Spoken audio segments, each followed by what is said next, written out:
Are you prepared for the Apple iOS update that could drastically affect any Facebook advertising that your company may be doing? Late last year, Apple announced that they would be implementing new privacy updates to iOS 14.3. One new feature is that users will now be able to see how each app uses their data, which is great. The most significant change, however, is that Apple will now require people to opt into having their data tracked instead of having to opt out, which is currently the standard. The message that will pop up is shown here. Facebook has actually been trying to fight Apple on this by saying that this will hurt small businesses. In fact, they took out newspaper ads, ran Facebook ads against it, and explored other options, but Apple's already started the rollout. In fact, some people started receiving this pop-up in late December 2020. So what happens when people opt out of being tracked? You won't be able to track online conversions from users on mobile devices like you used to, and your retargeting audiences will change, or they'll be missing those iOS users.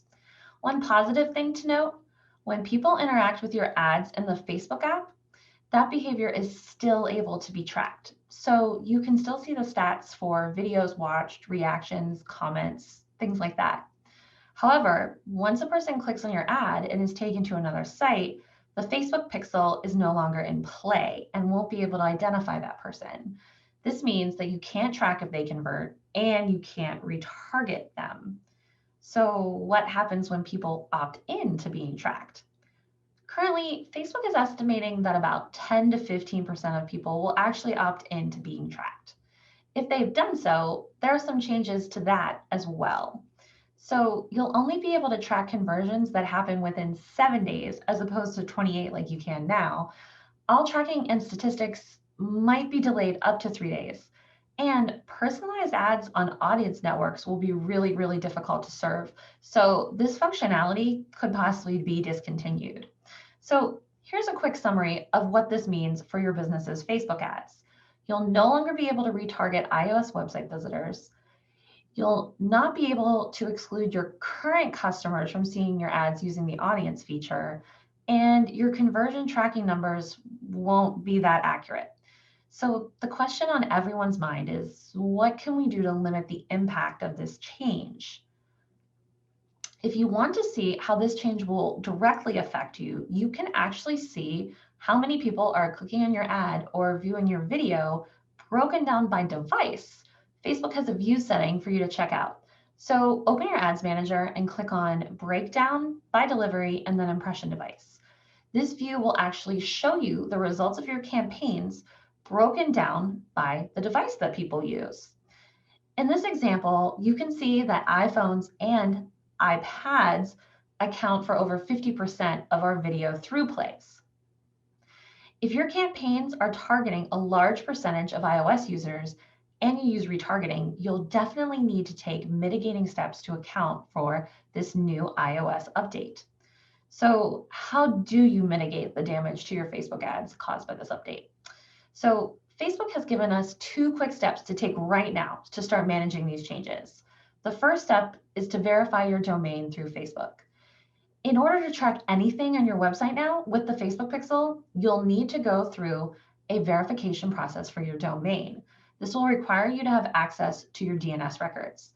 What you'll want to do is open your Facebook Manager and go to Business Settings. Then select the Domains option inside of Brand Safety on the left menu. Then click on the blue Add button. Enter your domain name and follow the instructions to verify your domain through adding a TXT entry to your DNS records. The second step is that you need to make sure you're only using 8 tracking events going forward. So a tracking event on Facebook allows you to track the actions that people take on your website. For instance, you can keep tabs on how many purchases are bought by a specific person. Some other examples of tracking events are page views, leads, etc. To see how many events you are currently tracking, go to your Events Manager inside your Facebook Manager. If you have 8 or less, you're fine to keep tracking exactly the same. If you have 9 or more, you'll need to choose the 8 that are the most important to you. So how can you overcome the main issues that result from limited tracking from the Facebook app? So some alternative ways to create retargeting audiences are to collect email addresses first thing in your funnel. Then use these email addresses to create a custom audience in Facebook by uploading a CSV file once a week. Another thing you can do is to create a retargeting audience by using an informational video that would be very helpful specifically to your target audience as an ad. Then retarget the people that watch more than 50% of the video.